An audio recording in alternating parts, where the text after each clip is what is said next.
Hi, magandang umaga po sa inyong lahat. Ngayon po ay araw ng Huwebes, no? Ano po kaya ang makikita natin dito sa ating first reading of the day? Yan, tingnan po natin ano po kaya ang makikita natin ngayong araw na ito ng Huwebes, no? Kamusta po kayong lahat? Sana po kayo po ay nasa mabuting kalagayan. Yan. Palasahin lang muna po natin. Yan.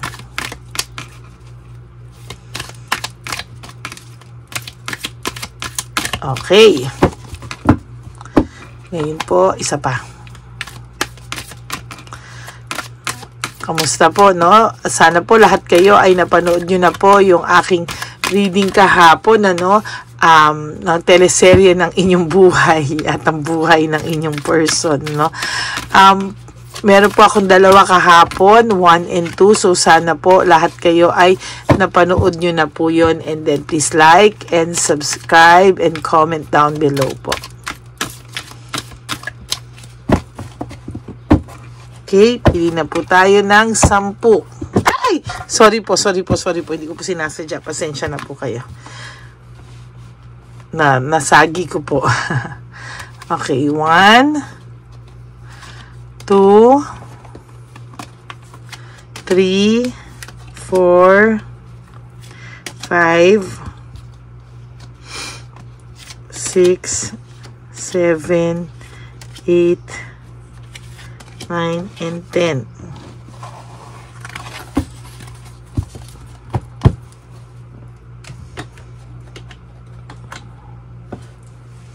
Yan. Ngayon naman po, pili naman po tayo ng 10 po ulit.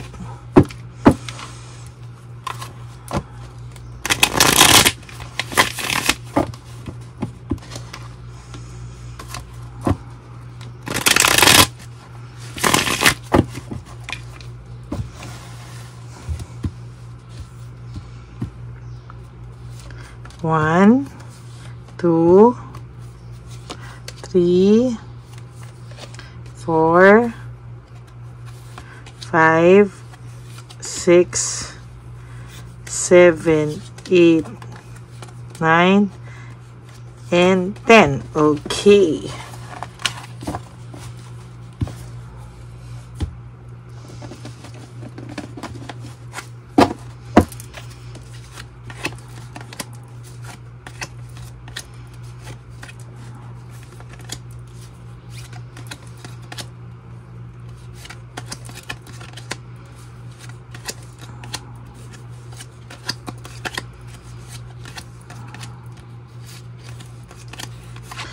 Imagine niyo po na kayo po ay aking hinuhulaan sa harapan, ano, at kayo po ay nanonood habang binabalasa ko ito sa inyong harapan, no? For your first, no, before po, lahat ng problema niya financially, okay, lahat po, okay, lahat po, tinutulungan mo siya, nakaagapay ka sa kanya when it comes to financial needs, lahat po nakasubaybay ka, hindi lang po sa kanya, but sa buong kapamilyahan niya po, or buong pamilya niya, buong kamag-anakan niya, sobra-sobra po yung tulong na ibinigay mo dito. Halos mawalan ka na po para sa sarili mo. You know, you are not a bad person. Napakabuti mo pong tao, pero ikaw po ay naabuso, no? Yung kahinaan mo po, dahil mabuti ka pong tao, mapagmahal ka pong tao, no, is mananipula po, or na-manipulate po, or naabuso po talaga, no? So, kitang-kita ko po dito, yung pain na ibinigay niya sa'yo is sobra pong sakit, no? Tipong sagad hanggang buto.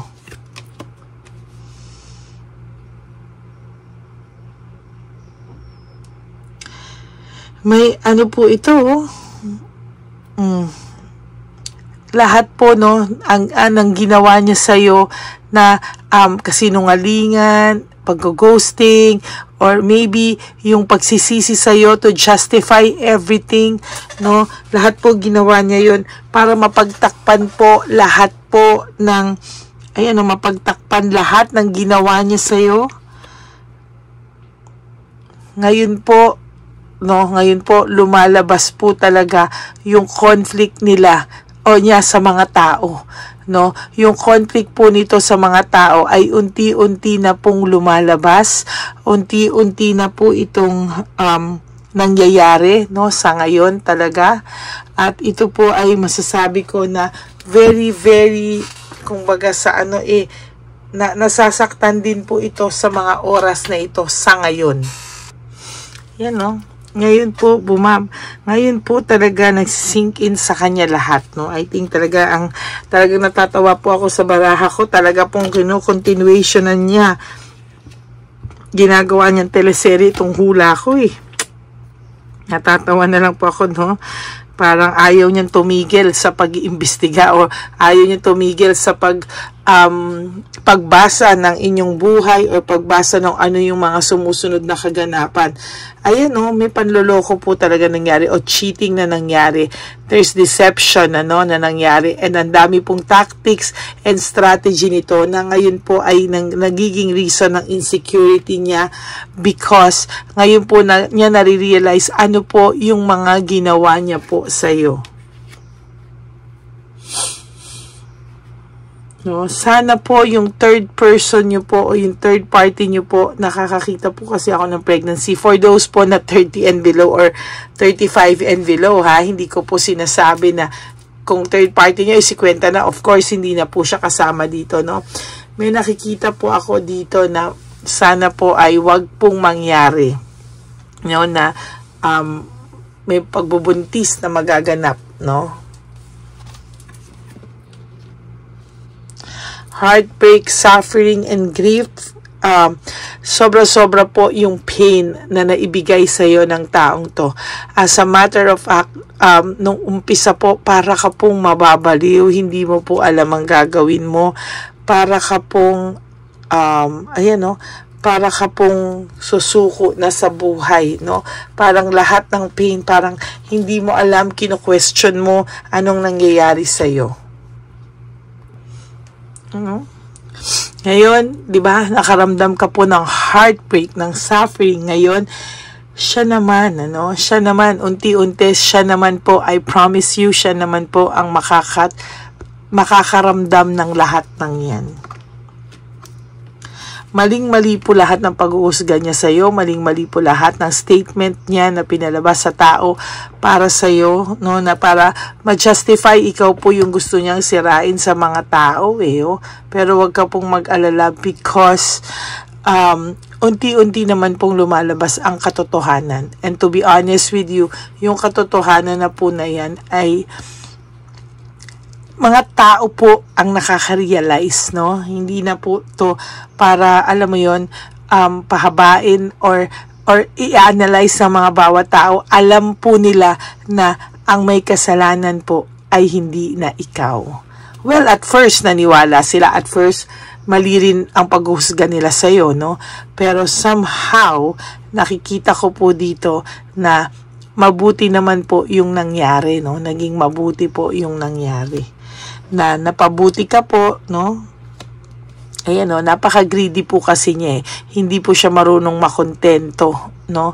Or parang ang bilis niya pong maboard sa isang relationship, no?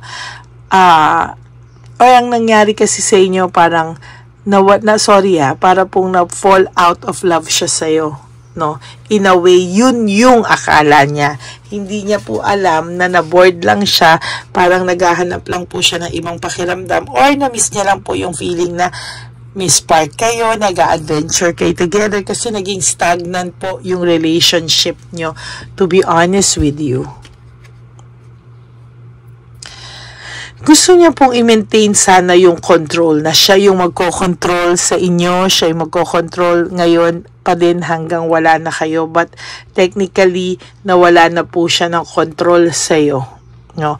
Mas maganda nga po na nawala na siya ng control sa iyo, kasi to be honest with you, ayan, no? To be honest with you, hindi niya po alam ano ang iisipin niya sa iyo sa mga oras na ito, no? Hindi niya po alam papaano at saan siya magsisimula to fix everything, no? Gusto niya sana simula na magre-reach out, mangangamusta, ganyan. Pero for some of you, yung pangangamusta na hindi nyo pinapansin, for some of you, magiging banta, no, pagbabanta kasi nga naiinis siya na wala na siyang control, or for some of you naman na iba yung ugali ng ex nyo, ang mangyayari nito is malulungkot siya talaga ng sobra and iisipin niya na ito na yung karma, no. Actually, wag ka lang pong mainip, no? Wag ka pong mainip kasi may karma po ang lahat ng pananakit or naging pananakit niya sa feelings mo, no? So, yun na maging title natin, wag ka pong maiinip, makikita at masasaksihan mo po o mababalitaan mo po yung karma niya, no? Yung iba po talaga makikita mo pa or mababalitaan po. Basta kahit hindi ka po makibalita, darating po sa iyo ang mga balita. For some of you, nagsisimula na nga po, no? Gusto po nitong manalo, win at all costs, pero sa totoo lang po, wala po siyang kapanapanalo, no? Yung pong maging karelasyon niya pa lang po, si Chabilitang Palaka, ay number 1 na karma na niya, no? Sa totoo lang po, napakalayo po kasi, no? Napakalayo po kasi niya sa, ayan, no? Talagang napakalayo sa yun ito, oh.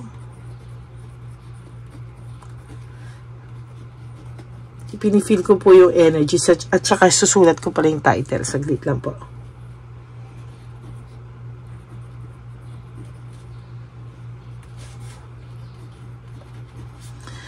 Susulat ko lang po yung title.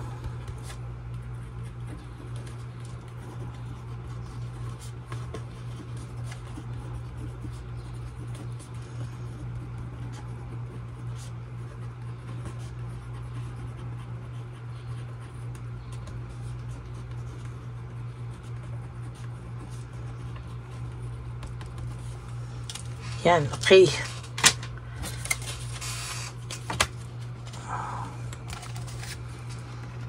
Oh, shoot. The tower, no? Disaster, yan. Kaya talaga pong yung iba sa inyo, nagsisimula na po yung karma or magsisimula pa lang po yung karma. Huwag po kayong maiinip. I tell you. Huwag ka pong maiinip. Mangyayari po sa kanila. Yung akala mo po na masaya sila, in love sila, huwag nyo pong bilhin, okay? Kasi magiging successful sila sa mga pinapakita nila sa FB, pinapakita nila sa lahat. Kung ikaw po ay bibilin mo yung idea na pinapakita nila, believe me, hindi po, wala pong katotohanan doon, ano? Mostly, yun po ay isang malaking palabas na gusto nilang pakitain. Pero to tell you honestly, no, hindi po talaga ito totoo. Okay?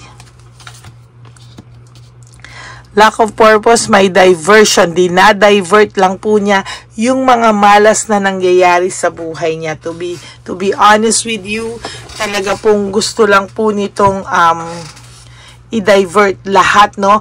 Para po hindi niya po maramdaman yung karma niya. Natatakot din po siyang lumapit sa iyo because there's a big possibility na i-reject mo po siya. But may resentment po akong nakikita dito. Oh, resentment. Cold heart and bitterness. Yung palakang pong to, si Chabilitang Palaka at siya ay may cold heart sa isa't isa right now. Maybe they are fighting over something and bitter po talaga ito si Chabilitang Palaka sa iyo, no? As of now, sabi ko nga po sa iyo, hindi pa din po ikaw nakakalimutan ni Chabilitang Palaka. She is always mentioning your name, no? Lagi niya pong mini-mention yung pangalan mo, no? Na talagang yung pag nagbubunga nga to, laging may pangalan ka po. And to be honest with you, hindi ka po talaga nawawala sa away nila. the depression is here, no, is present. Nararamdaman ko po yung depression ng person mo, no. Hindi man niya po ipakita, he might pretend na he is okay, he or she is okay, but the truth is, ayan po, there's depression, ano, may depression po akong nararamdaman. Somehow, maganda ang baraha mo, nag-change na ang cycle ng baraha mo, yung mga tumutuka sa likod mo, unti-unting nag-aalisan, ano, unti-unting nakaka-realize na it is not all your fault. Hindi ikaw lahat ang may kasalanan, and most of the kasalanan is galing po sa person mo, no? Yan, no, hayaan po natin sila, no, na ma-realize po nila na yung kasalanan na mostly yung bulk ng kasalanan na sinira-sira ka para to justify is not correct. Hindi sa iyo yun. At somehow, na-redeem mo na po yung sarili mo. There's home celebration for you, or baka meron silang aatenan na isang party wherein gusto nilang mag-picture-picture. Gagamitin na naman ni Chabilitang Palaka ito as a venue to take pictures, to show the world that they are happy, para po visitin ka. And ako, to tell you honestly, wag mo po talagang bilhin. Okay? Wag mo pong bibilhin. Okay, meron ng direksyon at nakuha mo na yung direksyon at control pabalik sa'yo sa buhay mo. So, please, no, maging masaya ka po, maging okay ka po, ha? And finally, ayan, no, change for good luck. May good luck po na mangyayari sa buhay mo. Huwag kang mainip, babalik po ang karma sa kanya. Okay? So, that is your first reading for today. Maraming pong salamat sa inyo, to all my Lady Elena friends, family, and subscribers. I love you all from the bottom of my heart. Wag po kayong maiinip din dahil magkakaroon po ako ng second reading of the day and third reading of the day today, no? So, tingnan po natin, medyo nabitin po ako sa first reading. So, tingnan po natin ano yung continuation ng reading niya for today. Okay? Maraming salamat po. For those of you who wants to have a private reading with me, you can message me at Lady Lee Elena. Nandito po yan sa dulo ng ating video. Diyan nyo lang po ako makokontak. That's my only legit and official FB account. Paki-like na din po and follow nyo na rin po yung aking FB account, no, para po yung connection natin is really intact, no. I hope na lahat po kayong subscribers ko ay mag-follow po sa aking Lady Lee Elena FB channel, okay? Para po minsan magka-messenger tayo, ganyan, okay? Maraming salamat po. Just don't stress yourself. Life is too short. Don't make it shorter. Just embrace everything na nangyayari sa inyo. Just surrender to the divine universe and let go and let God write your love story. Okay? I love you all. God bless you. Bye!